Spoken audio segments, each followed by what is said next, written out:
असम एक अनोखी यात्रा। नमस्कार दोस्तों, स्वागत है आपका इस खास सफर में जहां हम साथ मिलकर जानेंगे असम की कहानी। एक ऐसा राज्य जो अपनी खूबसूरती, अपने इतिहास और अपनी संस्कृति से पूरी दुनिया में अलग पहचान रखता है।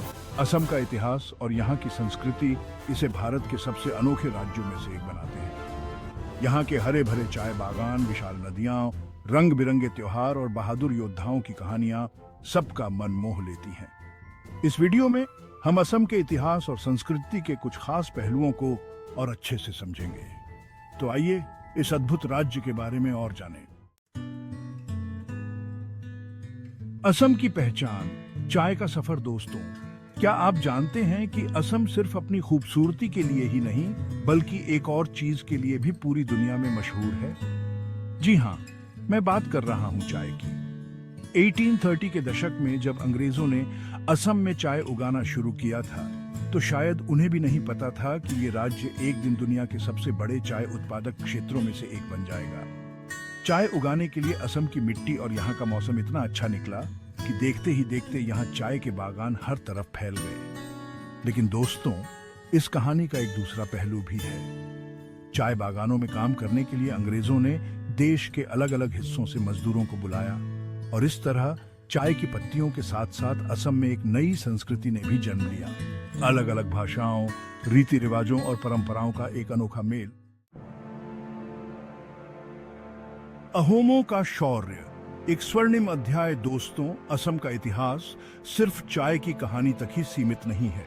इस धरती ने कई वीरों को जन्म दिया है, कई राज्यों को बनते और बिगड़ते देखा है। ऐसा ही एक शक्तिशाली राज्य था अहोम साम्राज्य। 1228 से 1826 तक लगभग 600 साल तक अहोम राजाओं ने असम पर राज किया। इस दौरान उन्होंने मुगलों के साथ कई युद्ध लड़े और अपनी बहादुरी दिखाई। अहोम वीरता की सबसे बड़ी मिसाल है सराय घाट का युद्ध। 1671 में लड़े गए इस युद्ध में अहोम सेना का नेतृत्व कर रहे थे वीर योद्धा लाचित बोरफुकन। कहते हैं लाचित बोरफुकन की रणनीति और साहस के आगे मुगल सेना भी हार गई। जयद्रथ सिंह जैसे कई और वीर योद्धाओं ने भी अहोम साम्राज्य की ताकत और गौरव को बढ़ाने में अपना योगदान दिया। असम आंदोलन, पहचान की लड़ाई। दोस्तों, समय के साथ साथ असम की पहचान को कई मुश्किलों का सामना करना पड़ा। 1979 से 1985 तक चले असम आंदोलन ने तो मानो राज्य को हिलाकर रख दिया। इस आंदोलन का मुख्य उद्देश्य था उन बांग्लादेशी लोगों की पहचान करना जो गैर कानूनी तरीके से यहाँ आकर बस गए थे और जिनकी वजह से असम के लोगों की जनसंख्या बदल रही थी। लोगों की भावनाओं को समझते हुए 1985 में भारत सरकार और आंदोलनकारियों के बीच एक समझौता हुआ जिसे असम समझौता कहा जाता है। इस समझौते के तहत 24 मार्च 1971 को आखिरी तारीख तय की गई, जिसका इस्तेमाल बाद में NRC, national register of citizens को अपडेट करने के लिए किया गया। 2019 में जब असम में एनआरसी लागू हुआ तो 19 लाख से ज्यादा लोग अपनी नागरिकता साबित नहीं कर पाए। ये मुद्दा आज भी असम की राजनीति में बहुत महत्वपूर्ण है।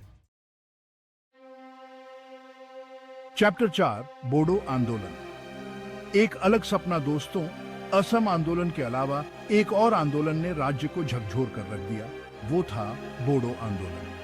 बोडो जनजाति, जो असम की सबसे बड़ी जनजातियों में से एक है, अपने लिए एक अलग राज्य चाहती थी। इस आंदोलन के दौरान कई हिंसक घटनाएं हुई जिससे लोगों में डर और अशांति फैल गई। हालांकि 2020 में बोडो संगठनों और सरकार के बीच एक ऐतिहासिक शांति समझौता हुआ। इस समझौते के तहत बोडोलैंड टेरिटोरियल रीजन BTR बनाया गया, जिससे बोडो जनजाति को ज्यादा राजनीतिक और सांस्कृतिक अधिकार मिले। चैप्टर 5, बिहू की धुन पर असम की संस्कृति। दोस्तों, असम की असली खूबसूरती तो उसकी संस्कृति में छिपी है। यहाँ के त्योहार, यहाँ की भाषा, यहाँ का संगीत, सब कुछ अपने आप में अनोखा है। जब बात असम के त्योहारों की होती है तो सबसे पहले याद आता है बिहू। ये त्योहार असम की संस्कृति की जान है, जो साल में 3 बार मनाया जाता है: रोंगाली बिहू, भोगाली बिहू और कोंगाली बिहू। बिहू के रंगों में रंगा असम मानो किसी सपने जैसा लगता है। असमिया भाषा और साहित्य का भी अपना अलग ही महत्व है।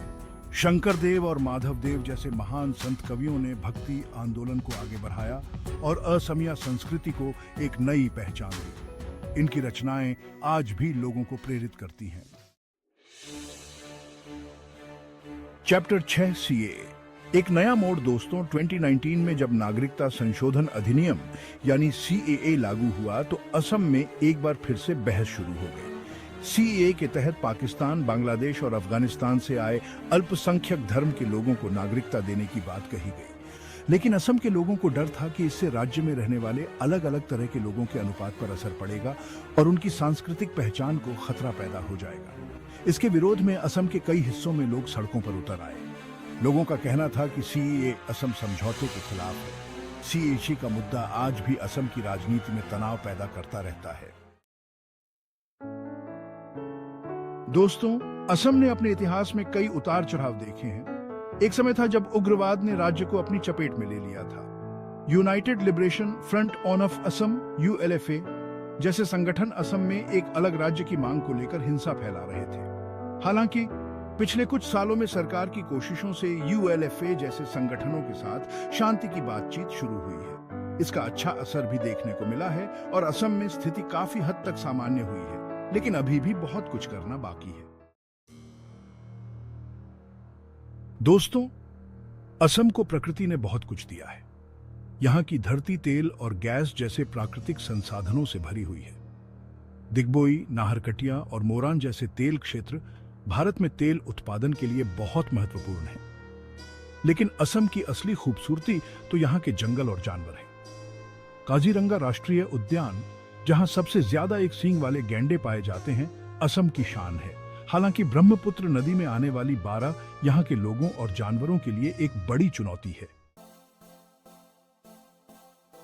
दोस्तों, आज असम विकास की राह पर तेजी से आगे बढ़ रहा है। राज्य में सड़क, रेलवे और एयरपोर्ट का विकास हो रहा है। नई नई परियोजनाएं शुरू हो रही हैं, जिससे लोगों को काम मिल रहा है। राजनीति के मामले में भी असम में काफी बदलाव देखने को मिले हैं। पिछले कुछ वर्षों में भारतीय जनता पार्टी (बीजेपी) का प्रभाव बढ़ा है। एनआरसी, सीएए और बोडो समझौता जैसे मुद्दे आज भी असम की राजनीति को प्रभावित करते हैं। दोस्तों, इस सफर के अंत में यही कहूंगा कि असम सचमुच एक अनोखा राज्य है।